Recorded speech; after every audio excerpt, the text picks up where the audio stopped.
Good morning. I am Jill Abramson, the executive editor of the New York Times newspaper. I stand here today to provide insight about the legal action we are taking against L.B. Sullivan, City Commissioner of Montgomery, Alabama.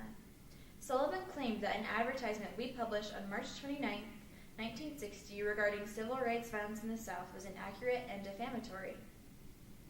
Sullivan's claim is not correct. The advertisement was published to inform the American people about the violent events occurring in the South. We acknowledge that the advertisement contained very minor factual errors, and for this we will apologize. However, the trivial errors were not intentional, nor do they change the caliber and importance of the advertisement. Furthermore, none of the language in the advertisement was directed towards L.B. Sullivan. The core purpose of the New York Times newspaper is to enhance society by creating, collecting, and distributing high-quality news and information.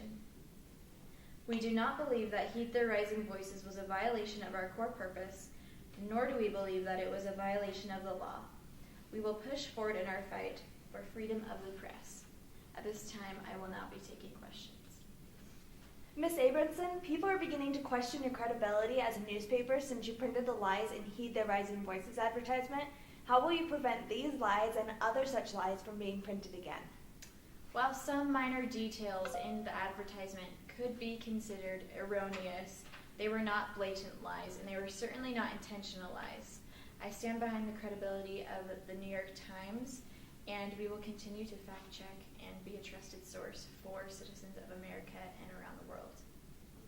You claim neutrality, but you give more attention to Martin Luther King Jr. movements instead of the Southern government. Do you support the civil rights movement?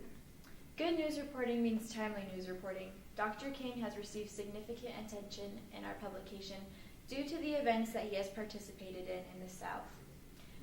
The Times aims to report on all perspectives, and this is simply one of those perspectives, and we want to shed light on the issues happening in the South, and we do stand behind civil rights movements. We share the same goals as those who want equality for all members of the United States of America. After losing the case in Alabama, what are your expectations with this appeals to the Supreme Court? We are confident in the United States Supreme Court, and we are confident that they will remember the fundamental building blocks of this country, which are freedom of speech and freedom of the press. We will not be penalized for speaking freely on the relevant issue. Those are all the questions I will be taking at this time. Thank you for attending today.